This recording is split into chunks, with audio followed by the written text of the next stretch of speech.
Hi everyone, a very warm welcome to Skillshot. आज हमारा topic notification 94/2020 है।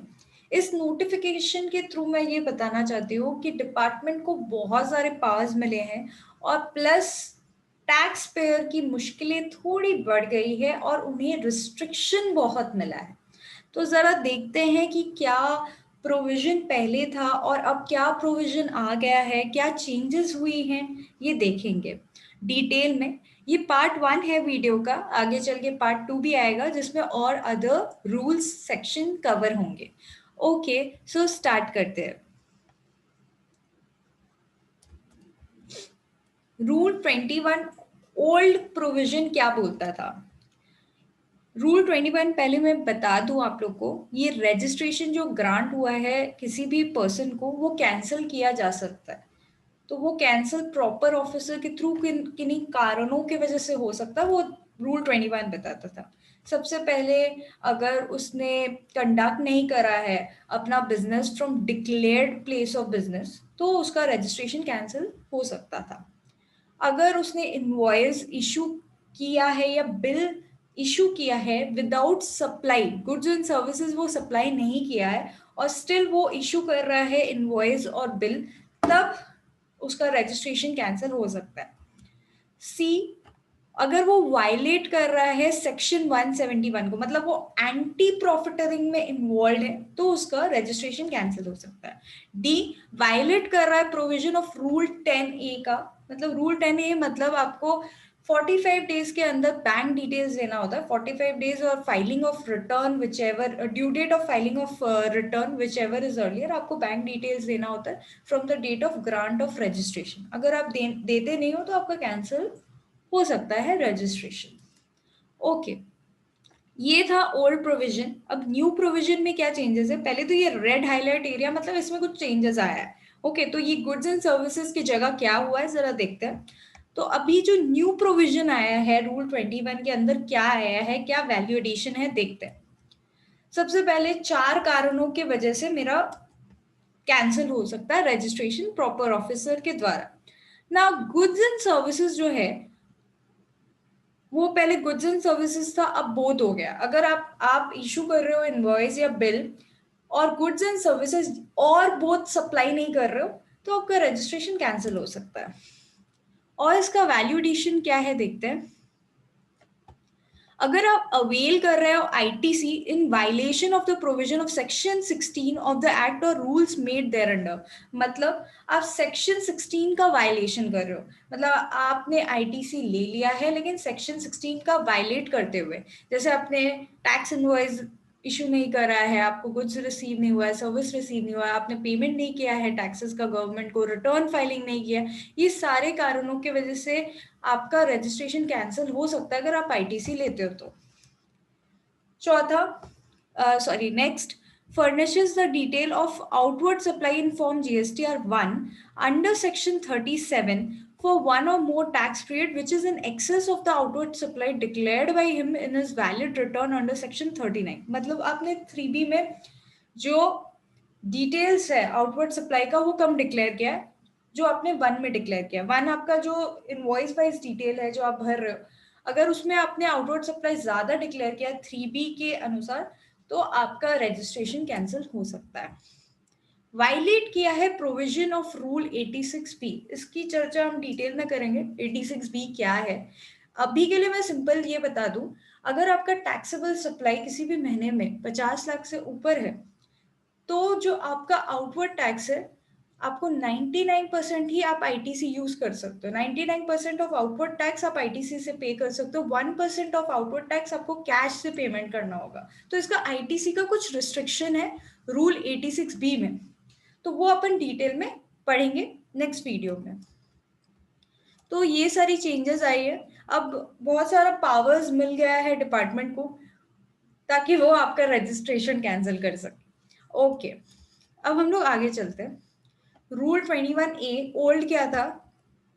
Old normal था, where a registered person has applied for cancellation of registration. अगर मैंने apply करा है under rule 20, the registration shall be deem to be suspended, मतलब मेरा सस्पेंड हो जाएगा from the date of submission of application और date from which cancellation is sought, जब से मैं मुझे कैंसिलेशन कराना है और जब मैंने एप्लीकेशन भरा है, दोनों में से विच एवर इज लेटर मेरा सस्पेंड हो जाएगा। क्या सस्पेंड हो जाएगा? रजिस्ट्रेशन। ठीक है।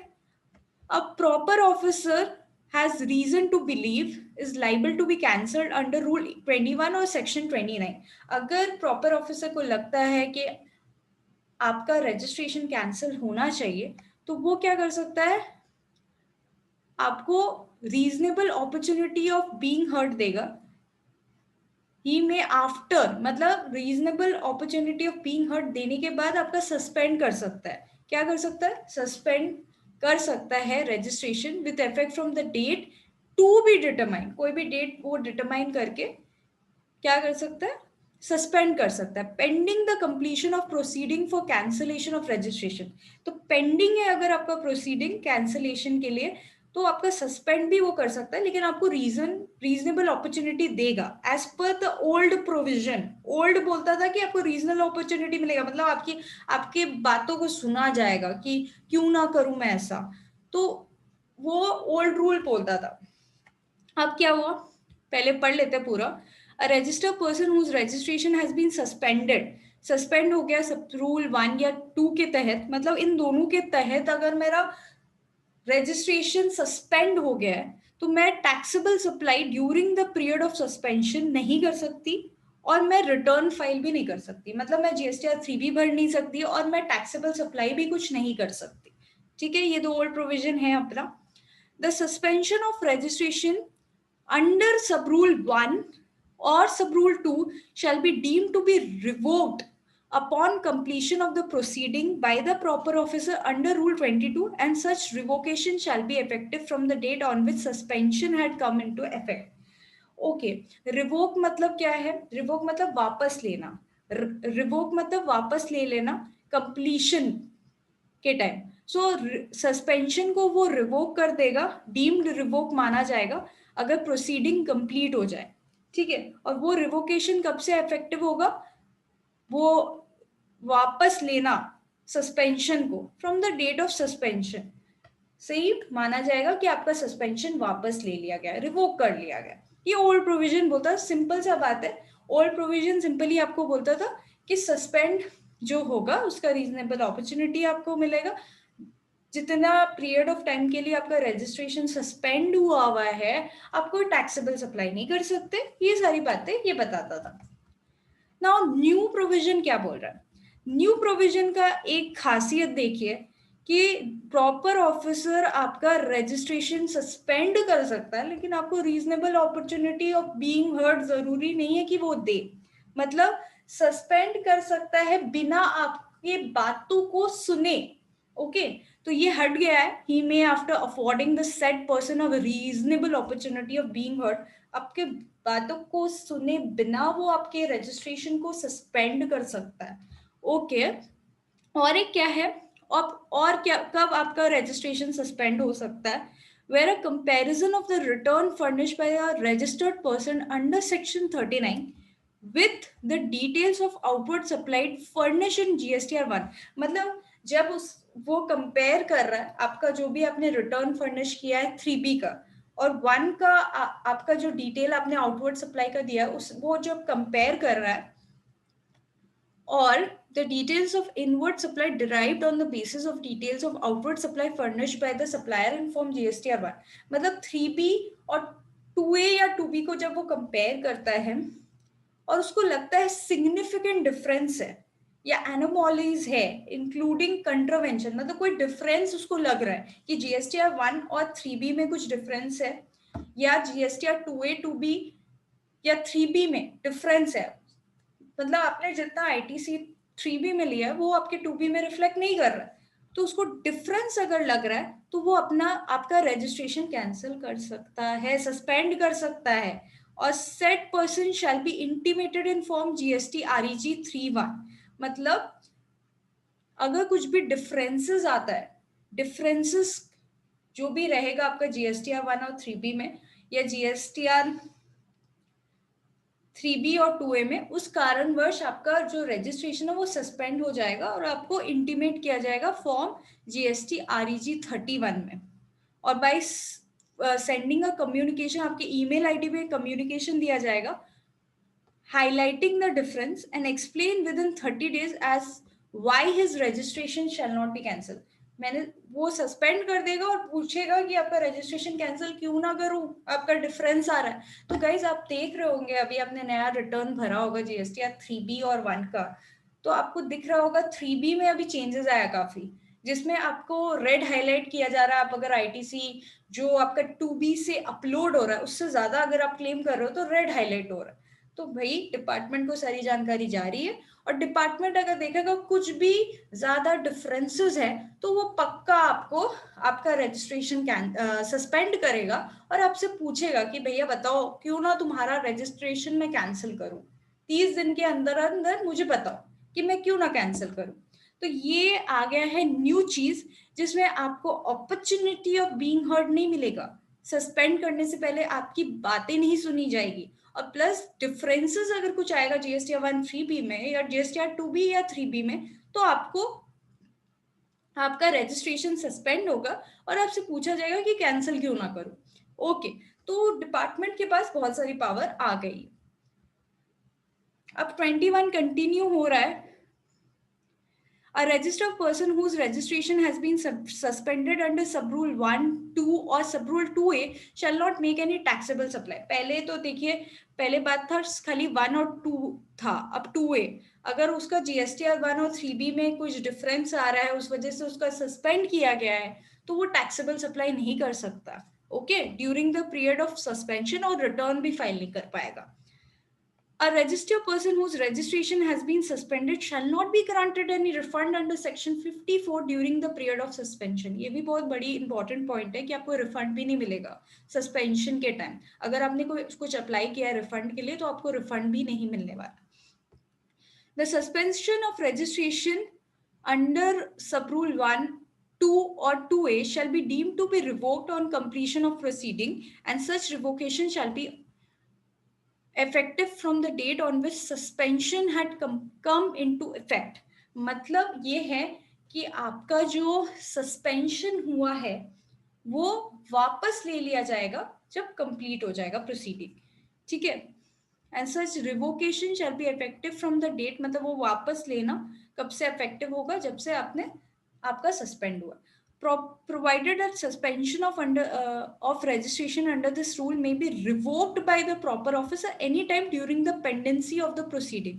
Suspension आपका प्रॉपर ऑफिसर कभी भी वापस ले सकता है, पेंडिंग हो तब भी वापस ले सकता है। क्या चीज पेंडिंग हो, कैंसलेशन का प्रोसीडिंग पेंडिंग हो फिर भी वापस ले सकता है। तो गाइज इससे हम लोग को ये समझ में आया कि अगर मेरा 3B और 1 में डिफरेंसेस आ रहा है और 2B और 3B में डिफरेंसेस आ रहा है, तो मेरा रजिस्ट्रेशन सस्पेंड हो सकता है और मुझे इंटीमेशन फॉर्म किसमें, कौन से फॉर्म में मिलेगा। ओके, तो हम लोग को फॉर्म जीएसटी REG 31 में उसका इंटीमेशन मिलेगा। ओके, तो ये डिफरेंस है। और अब अपॉर्चुनिटी ऑफ बीइंग हर्ड भी नहीं मिल रहा है सस्पेंशन होने से पहले कि भाई बताओ क्यों ना सस्पेंड करूं। ओके, अब आते हैं बात रूल 36(4) की, जो सबको परेशान कर रखा है कि कितना हम आईटीसी और क्लेम कर सकते हैं जो मेरा 2B या 2A में रिफ्लेक्ट नहीं कर रहा है। ओके, तो गाइज इसमें भी बड़ा बदलाव, बड़ा तो नहीं बोलूंगी मैं, बदलाव आया है। ये इंपॉर्टेंट है हमें जानना।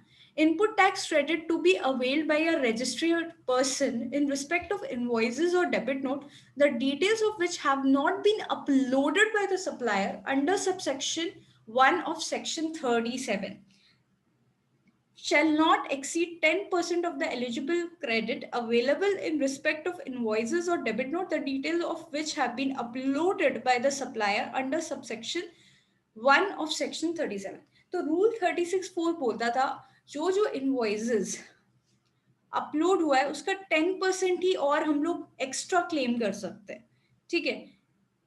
तो ITC to be appealed in respect of invoices the detail of which have not been uploaded, maximum 10% ही हम और क्लेम कर सकते हैं अगर कुछ भी इनवॉइसेस अपलोड नहीं की गई है तो, राइट। तो अब इसको 10% की जगह कितना किया गया है और क्या हुआ है देखते हैं।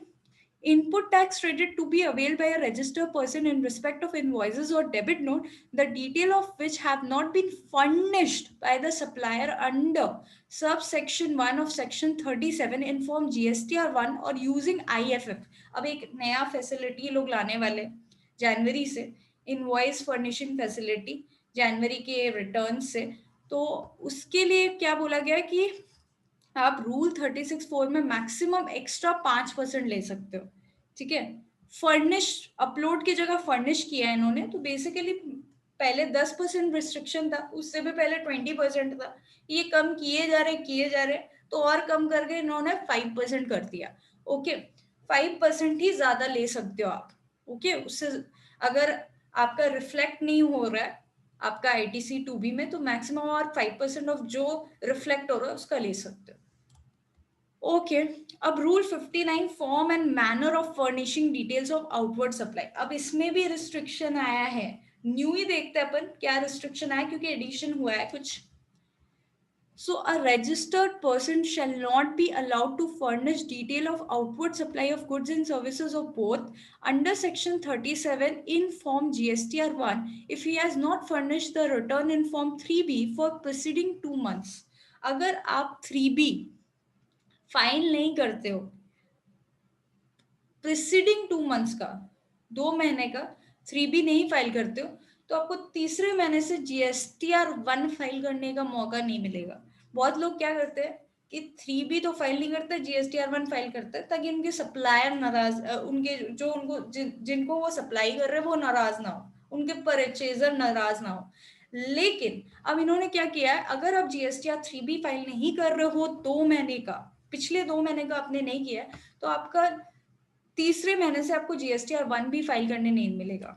ओके, रजिस्टर्ड पर्सन रिक्वायर्ड, अब जो क्वार्टरली फर्निश करेगा रिटर्न, उसका क्या होगा, अगर वो क्वार्टरली फर्निश कर रहा है GSTR 3B, तो shall not be allowed to furnish the detail of outward supply of goods and services of both under section 37 in form GSTR 1 or using IFF if he has not furnished the return in GSTR 3B for preceding tax period। मतलब preceding tax period का अगर आपने 3B नहीं भरा है तो आपको GSTR 1 भरने नहीं मिलेगा, ठीक है। आपको GSTR 1 और इनवॉइस फर्निशिंग फैसिलिटी यूज करके अपलोड करने का मतलब फर्निश करने का इनवॉइस आपको मौका नहीं मिलेगा। तो 3B भरना बहुत जरूरी है, अगर 3B नहीं भरते हो तो रिस्ट्रिक्शन आएगी GSTR 1 में।